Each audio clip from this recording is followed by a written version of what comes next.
આજની ધર્મકથા. પ્રણામ.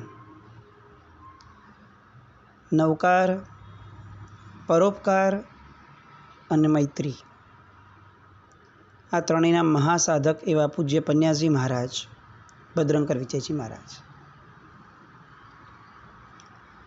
એમના જીવનના અલગ અલગ ક્ષેત્રો, એમના જીવનની અલગ અલગ ઘટનાઓ અને ઘટનાઓની નાની નાની પળો એ બધાને વિસ્તારથી માણી રહ્યા છે. નિરાતે કદાચ એમના આ ચરિત્રની હાફ સેન્ચુરી થવાની નજીકમાં છીએ અને તેમ છતાં એવું લાગે કે હજી પણ એમને સાંભળ્યા જ કરીએ. એમની વાતો, એમના વિચારો, એમના દ્વારા અનુભવાયેલા લોકોને ભાવો, બધું અપ્રતિમ. સાહેબ રાજસ્થાનના સિરોહી જિલ્લામાં શ્રી કલ્યાણજી સૌભાગચંદજી જૈન તીર્થ પેઢી પિંડવાડા એ ત્યાંથી જવા નીકળ્યા. સિરોહી રોડની એ પેઢી અને ત્યાંથી 50 કિલોમીટર દૂર પિંડવાડા.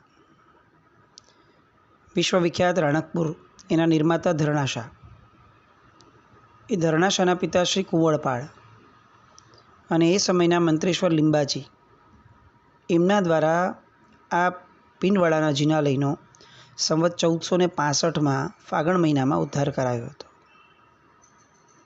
7મા સૈકાના ધાતુના પ્રતિમાજી અને પરિસરમાં 2 વિશાળ જિનાલયો 52 દેવકુલિકાઓથી સુંદર શોભાયમાન થતા. હવે આ તીર્થમાં સાહેબના પગલાં તો થયા, પણ સાહેબની સાથે એમના ગુરુરાજ પૂજ્ય ગચ્છાધિપતિ પટ્ટધર રત્ન શ્રીમદ વિજય રામચંદ્ર સુરેશ્વરજી મહારાજા પણ પધાર્યા. પ્રસંગ હતો. પિંડવાડાના જ રત્ન એવા દાદા ગુરુદેવ, કર્મ સાહિત્ય નિષ્ણાત, સિદ્ધાંત મહોદધી શ્રીમદ વિજય પ્રેમ સુરેશ્વરજી મહારાજાની ગુરુમૂર્તિની પ્રતિષ્ઠા. ત્યાંના નિવાસી લોકોના તો જાણે ભાગ્યના દ્વાર ખુલી ગયા હોય એવી સ્થિતિ. વાત છે સંવત 2027, એટલે કે ઈસવીસન 1971ની. આ ક્ષેત્રના પનોતા પુત્ર પ્રેમસુરી મહારાજ અને એમના જીવનની સુંદર ચિત્રાવલીઓ આખી ખુલ્લી મૂકવાની હતી લોકોની માટે. દેરાસરની સાવ નજીકમાં જ ગુરુ મંદિર માટેની જગ્યા મળી ગઈ હતી, એટલે બધાનો ઉમળકો પણ ઘણો હતો. ગચ્છાધિપતિ સાથે લગભગ 116 શ્રમણો એમની નિશાની અંદરમાં આ અંજન શલાકા પ્રતિષ્ઠા મહોત્સવ એ સંપન્ન થવાનો હતો. સંપ્રતિકાલીન ભગવાન અને આરસની કોતરણીવાળા દેરાસરની પ્રતિષ્ઠા વખતે એવું આયોજન થયું, આપણી આંખો પોળી થઈ જાય. રોજના 25,000 લોકોને પાટલા ઉપર બેસાડીને જમાડી શકાયા. રોજના 25,000 લોકો. 1971ની વાત, ઈસવીસન. વ્યવસ્થા તંત્ર, ફેસિલિટીઝ એ બધી કેટલી અપડેટેડ હશે એ આપણે સમજી શકીએ. અત્યારે 2023 છે, આ 1971ની વાત. એ સમયના 10 લાખ રૂપિયાના ખર્ચે આ જબરદસ્ત આખું આયોજન થયું હતું. 50 વર્ષ પહેલાંના 10 લાખ. અને મજાની વાત એ કે 25,000 લોકોને પાટલા પર બેસીને જમાડ્યા, એના કરતાં પણ આનંદ આપણને જે થાય અને કદાચ ઈર્ષ્યા પણ થાય, કારણ કે અત્યારે 25,000ના આપણે લાખ લોકોને જમાડી શકીએ છીએ, ના નથી. પણ જે ઈર્ષ્યા કરવા લાયક તત્વ છે એ છે કે આ બધા જ જમણવારની અંદરમાં જે પીરસવાવાળા હતા એ પિંડવાડાના જ યુવકો, 600 યુવકો કમિટેડ, કે જે લોકોએ આખા મહોત્સવ દરમિયાન જાતે પીરસ્યું. કોઈ અલગ કોમવાળા લોકો, નબળી વિચારધારાવાળા કે નબળી કોમના લોકો, દારૂ વગેરે પીતા હોય એવા લોકો, જેમની નજરો કેટલી સારી હશે એ પ્રશ્ન હોય એવા લોકો, આવા એક પણ લોકોને કામ નહીં સોંપાયું. આ બધી માર્મિકતા છે, આપણે સમજવી જોઈશે. આપણા જેમ જેમ અનુષ્ઠાનો વધતા જાય છે તેમ તેમ કેટલીક બદીઓ ઘર કરતી જાય છે. સાધર્મિક વાત્સલ્યના નામે આપણે આપણા સાધર્મિક બંધુઓને કેવા લોકોના હાથમાં સોંપીએ છીએ એ આંખ આડા કાન કરીને આપણે જોતા રહીએ છીએ. પીરસવાવાળો કોણ છે એના દ્વારા આપણે વાપરવાનું અંદર જે શરીરમાં જાય છે ત્યારે કયા ભાવથી જાય છે એનો આધાર રહે છે. બનાવવાવાળા, પીરસવાવાળા, આ બધાનું મહત્ત્વ શું છે એ આયુર્વેદ વાંચીએ તો ખબર પડે. ઘરમાં મમ્મીના હાથનું બનાવેલું અને બહાર લારી ઉપર બનાવેલી વસ્તુઓ, એ બંનેના પાચનમાં કલાકોમાં પણ ફરક પડે છે. વસ્તુ એની જ હોવા છતાં કદાચ દ્રવ્યો પણ એના એ જ હોય ને તો પણ ફરક પડી જાય. બનાવવાવાળાના ભાવ મેટર કરે છે, પીરસવાવાળાના ભાવ મેટર કરે છે. આજે આપણે મોટા મોટા આયોજનો કરતા થયા પણ આપણા પાયાઓ હચમચી ગયા છે. એ સમયે નિત નવી આંગીઓ, રાત્રિ ભાવનાની રમઝટ, આ બધી બહુ જબરદસ્ત એક આખી ભૂમિકાઓ થઈ. અને એ જે ચિત્રાવલી હતી એની અંદર પણ બહુ સરસ રીતે ત્રણેય મહાપુરુષોને આવરી લેવામાં આવ્યા હતા. સર્વતોમુખી બહુશુદ્ધ ગીતાર્થ હતા. ઝીંઝુવાડાના દીપચંદભાઈ કે જેઓ જુઠાભાઈ અને નવલબાના આશીષ ગ્રહણ કરીને 22 વર્ષની યુવાન વયમાં પ્રવજ્યા કરી, જેમણે ગ્રહણ કરી તેવા મુનિશ્રી દાન વિજયજી મહારાજ. એ પછીથી વ્યાકરણ, જ્યોતિષ અને જીનાગમોના ગહન અભ્યાસી એવા પિંડવાડાના વતની પ્રેમચંદજી કે જેઓએ 17 વર્ષની વયે ભાગીને 36 માઇલનું પગપાળા અંતર એક જ દિવસમાં કાપી અને પાલીતાણા પહોંચી દાન વિજયજી મહારાજ સાહેબના શિષ્ય તરીકે જે સ્થાપિત થયા હતા તેવા પ્રેમસુરી મહારાજ. આપણે પ્રેમસુરી મહારાજનું ચરિત્ર પણ બહુ જ નિરાતે જોયું છે. દાનસુરી મહારાજ સાહેબના ચરિત્રમાં પણ આપણે ડોક્યું ઘણીવાર સરસ રીતે થયું છે. આ બંને મહાપુરુષોને એમના જ શિષ્ય, વિનયી શિષ્ય એવા મુનિ રામ વિજયજી મહારાજ, આ બધાની ચિત્રાવલીઓ ત્યાં દેખાય. અને એક બહુ સરસ વાક્ય ત્યાં લખ્યું છે જે આપણે બધાએ બહુ જ મમડાવવા લાયક છે. ગુરુ શિષ્યને એક જ અક્ષરનો ઉપદેશ આપે છે જે શિષ્યને પ્રબુદ્ધ કરે છે. કિંતુ પૃથ્વીમાં એવું એક પણ દ્રવ્ય નથી કે જેને આપીને શિષ્ય એ એક અક્ષરના ઋણથી મુક્ત થઈ શકે. ગુરુનો ઉપકાર. સાથે સાથે એક પણ વસ્તુ આપણે આમાંથી સમજીએ કે બહુ બધું સાંભળવાની જે ઘેલછા છે ને એની સામે આ વાક્ય આપણને રેડ સિગ્નલ આપી રહ્યું છે. એક જ અક્ષરનો ઉપદેશ હોય તો પણ શિષ્ય પ્રબુદ્ધ થઈ જાય. કારણ કે પ્રબુદ્ધ થવા માટે સામેથી કેટલું બોલાય છે એ મહત્ત્વનું નથી, આપણી અંદરમાં કઈ રીતે ઝીલાય છે એ વધારે મહત્ત્વનું છે. પ્રતિષ્ઠાનો મહોત્સવ સરસ રીતે સંપન્ન થયો અને વિહાર કરી સંવત 1202થી અસ્તિત્વમાં જે હતું એવું પ્રાચીન તીર્થ અજારી, જે 5 કિલોમીટરની દૂરી પર છે, ત્યાં પહોંચ્યા. વર્ધમાન સ્વામી ભગવાન મૂળનાયક છે અને કલિકાલ સર્વજ્ઞ શ્રી હેમચંદ્રાચાર્યજીએ સરસ્વતી દેવીને આરાધ્યા ત્યારે દેવી ત્યાં પ્રગટ થયા હતા, એમણે દર્શન આપ્યા હતા. એ જ જગ્યાએ, એ જ જિનાલયમાં 52 જિનાલયની પ્રતિષ્ઠા મહોત્સવ 125 મહાત્માઓ અને અનેક સાધ્વીજી ભગવંતોની ઉપસ્થિતિમાં થયો. સંપ્રતિ મહારાજાના સમયની 52 પ્રતિમાઓ અજારીમાં. આ બધા તીર્થોના નામો પણ લેવાનું કારણ એ પણ છે કે આપણે ક્યારેક પોપ્યુલર તીર્થોમાંથી આગળ વધીએ અને આવા બધા તીર્થો તરફ જવા જેવું છે. સિરોહી રોડ ઘણીવાર આપણે જતા હોઈએ, ફાલનાને બધે જતા હોઈએ, પિંડવાડા, અને એમાં પણ અજારી સરસ્વતીમાં જ્યાં સ્વયં પ્રગટ થયા હતા એવું આ સ્થાન. આ અજારી તીર્થમાં જ્યારે પ્રતિષ્ઠા મહોત્સવ ચાલતો હતો ત્યારે કેટલાક વિવાદોથી જૈન શાસન ઘેરાયેલું હતું. પટ્ટકની બાબત કે બીજી બાબતોમાં કેટલીક વિવાદોની ધારાઓ હતી. આ બધાનું બીડું ઝડપ્યું પન્યાજી મહારાજે કે હું આમાં કંઈક અંશે સહાયક બનું,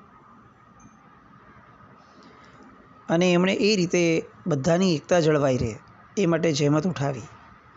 બધા પક્ષે સામાન્ય સમાધાન કરવાની જે ભૂમિકા હતી એમાં સાહેબ સફળ થયા. પુણ્યપાન વિજયજી મહારાજ સાહેબ અજારીમાં સ્વાધ્યાય માટે બેસતા હતા ત્યારે સાહેબે એકવાર એમને કહ્યું કે પુણ્યપાલ, હીર સૌભાગ્ય કાવ્ય તો 3 વાર વાંચ્યું જ છે. એના 16મા સર્ગમાં પૂજ્ય જગતગુરુ શ્રી હીરસુરી મહારાજની અપૂર્વ આરાધનાનું વર્ણન છે. આજે આપણે એ સર્ગને ફરીથી વાંચીએ. પન્યાસી મહારાજ આ સર્ગને વાંચતા વાંચતા હીરસુરી મહારાજના એ પુણ્ય પ્રભાવને જાણે અનુભવી રહ્યા હોય એવી અનુભૂતિમાં હતા. અજારિયા જબરદસ્ત પુણ્ય પ્રભાવ સાહેબનો એક સમાધાનની પૂર્વ ભૂમિકા રચાઈ અને એનો આનંદ માણવા પિંડવાડાથી સંઘ આવ્યો અને એમને ખાસ વિનંતી કરી અને સફળ થઈ એમની વિનંતી કે 2027 ઈસવીસન 1971 ચાતુર્માસ પિંડવાડામાં, જ્યાં વર્ધમાન સ્વામી ભગવાન સ્વયં વિચર્યા હતા એવી તપોભૂમિ. એક બાજુ તબિયત બગડતી જાય દિન પ્રતિદિન અને બીજી બાજુ સ્વાધ્યાય, ભક્તિ અને ચિંતન ચાલતા રહે. શાસ્ત્રના પદાર્થોનું ગહન ચિંતન કરે, એના પર અનુપ્રેક્ષાઓ કરે અને કલમ વડે કાગળમાં ઉતારતા જ જાય. શ્રમણોના અને શ્રાવકોના પત્રો આવે એને પણ ઉત્તરો આપી રાખે. ચાતુર્માસ શરૂ હતું અને પિંડવાડા સંઘના જૈનો અને ગામના અજૈનો વચ્ચે જોરદાર સંઘર્ષ થયો. મતભેદ તો થયો, મનભેદ પણ થયો. એ સમયે મારે તો ફક્ત અહીંયા ચાતુર્માસ કરવાનું છે, અમે તો ધ્યાન અને અમારી સાધનામાં લીન હોઈએ, એવો કોઈ વિકલ્પ પણ સાહેબને ન થયો. મધ્યસ્થી કરી સાહેબે, સમજાવટ કર્યો, સમાન ન્યાય આપવાની વાત કરી, દરેકનું હિત સચવાય એવી લાગણી કરી અને એના કારણે બંને પક્ષોએ જોયું કે સાહેબનો અથાગ પુરુષાર્થ છે, આપણાથી દ્વેષનો કે રોષનો માર્ગ કઈ રીતે અપનાવી શકાય અને બંને વચ્ચે ફરીથી ઐક્ય સધાઈ ગયું. સાહેબે ત્યારે બહુ સરસ વાક્ય એક કહ્યું હતું કે જે વાક્ય આજે પણ આપણે લક્ષ્યમાં લેવું જોઈએ અને આ વ્યાખ્યા પ્રમાણે જીવતા અને જાણતા આપણે બધાએ શીખવું જોઈએ. સમય જે સવ્વ પાણ ભૂએસુ સો ખુ સમણે. જે સર્વ જીવો પ્રત્યે સમભાવ રાખે છે તે શ્રમણ છે, તે સાધુ છે.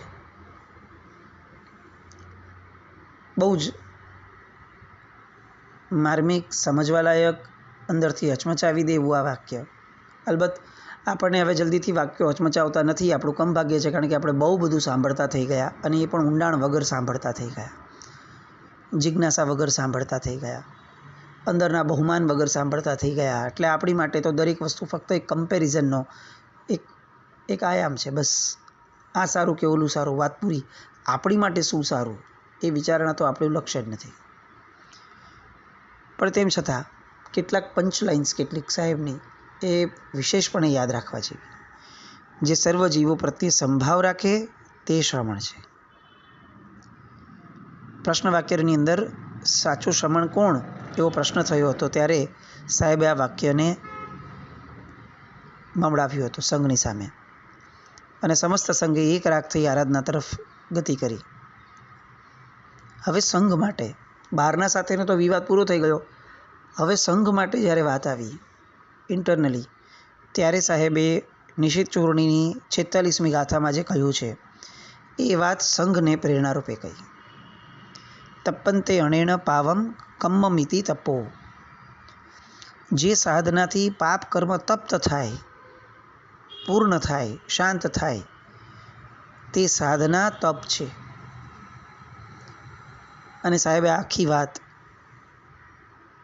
એકદમ ફ્લુઅન્ટલી, કોઈ મોટો કોલાહલ નહીં, શાંતિથી પણ સ્વાર્થ વિહીન થયા પછીથી સાહેબે આખી આ વાત કરી કે આ સંઘ ચાતુર્માસ દરમિયાન, ચાતુર્માસ પછીથી કેટલાય તપ કરે છે. આ તપની વ્યાખ્યા શું? જો આપણે આપણી અંદરમાં ઉઠેલ કશાય નામના પાપોને શાંત ન કરી શકતા હોઈએ તો પછી આપણે જે કર્યું એ તપ છે કે નહીં એની ફેર વિચારણા કરવી એ આપણું જ કર્તવ્ય છે. આગમની વ્યાખ્યા તો એ જ છે કે જે સાધનાથી પાપ કર્મ તપ્ત થાય એ સાધના તપ છે, બીજો કોઈ તપ નથી. એ સાધના હોય તો જ તપ છે. મૈત્રી એટલે માત્ર ભાવના નહીં, પણ ચારે ભાવનાથી ઉત્પન્ન થયેલ એક ઉચ્ચતમ ચિત્તની પ્રસાદાત્મક અવસ્થા છે. જીવ મૈત્રી એ ધર્મરૂપી કલ્પવૃક્ષનું મૂળ છે. સંયમની વિરાધના થાય ને એ હજી એકવાર ચાલે, પણ આત્મવિરાધના થાય એ કઈ રીતે ચાલે? પ્રવચન વિરાધના તો એનથી એ બળવાન છે. કારણ કે આત્મવિરાધના કેવળ પોતાના દેહ પૂરતી મર્યાદિત નથી, અને વીરતી અને મૈત્રી જેવી મૂલ્યવાન વસ્તુના રક્ષણ માટે પ્રવચન મૈત્રી છે. એટલે આત્મવિરાધના થાય એના કરતાં વધુ ભયંકર આપણને પ્રવચન વિરાધના લાગવી જોઈએ. પ્રવચનની અંદરમાં એક પણ શબ્દ એવો ન બોલાવવો જોઈએ કે જેના કારણે આત્મવિરાધનાની શક્યતા ઊભી રહે.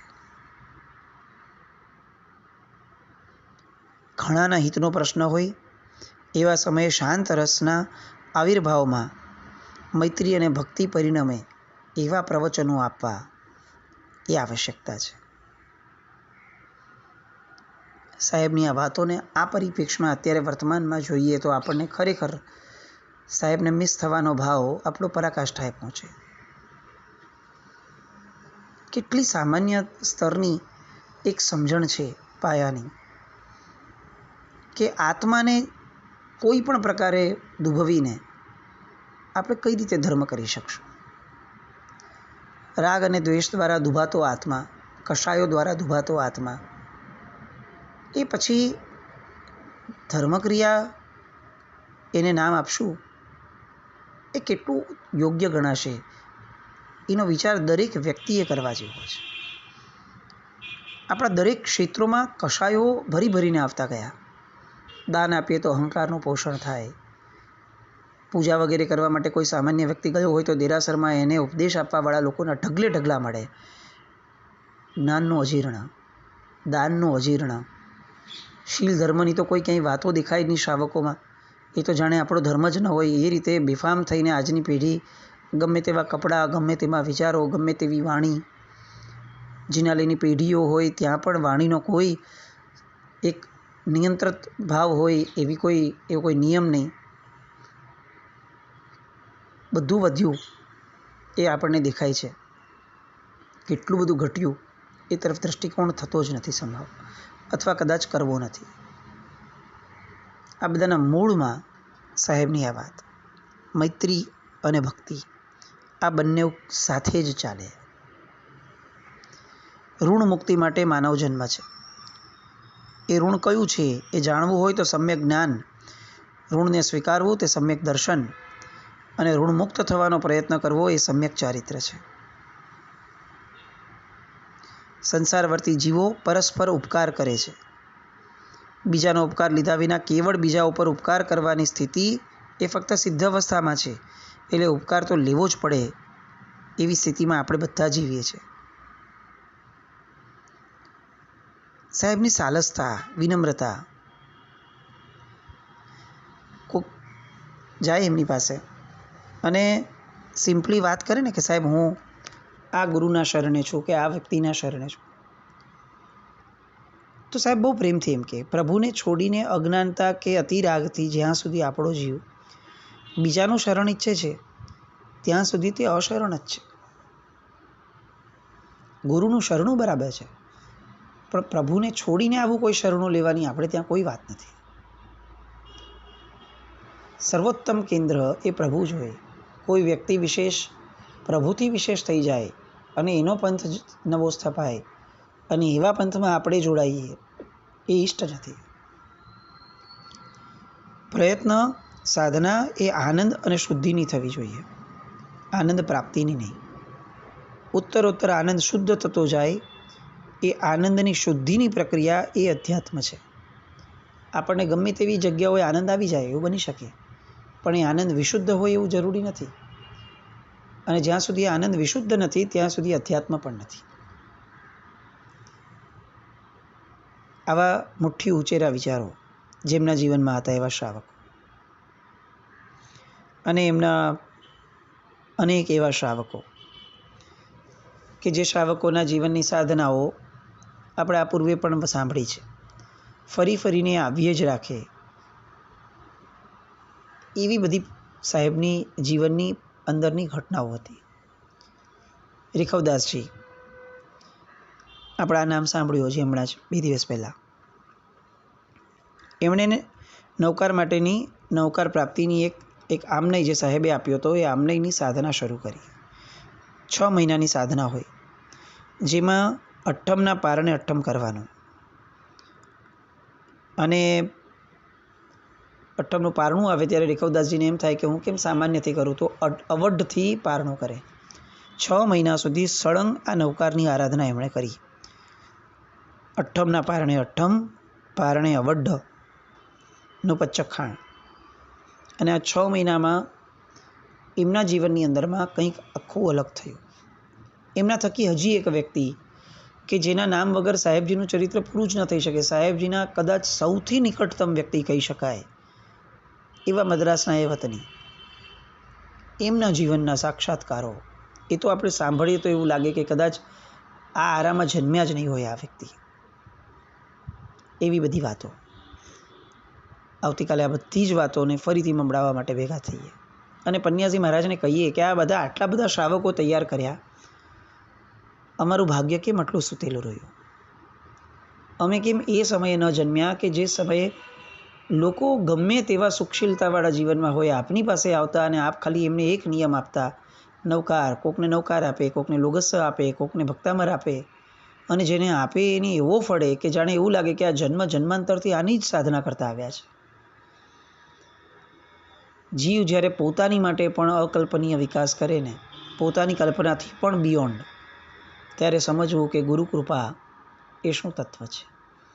અને આવા ઢગલાબંધ લોકો પૂજ્યશ્રીના સાનિધ્યની અંદરમાં રહ્યા. આવા લોકોની પણ વાતો આવતીકાલે કેટલીક એ સાધનાને સમજીએ. જેના જ્ઞાવૃત કંઈ પણ બોલાયું હોય તો મિચ્છામિ દુક્કડમ જૈનમ જયતિ શાસન.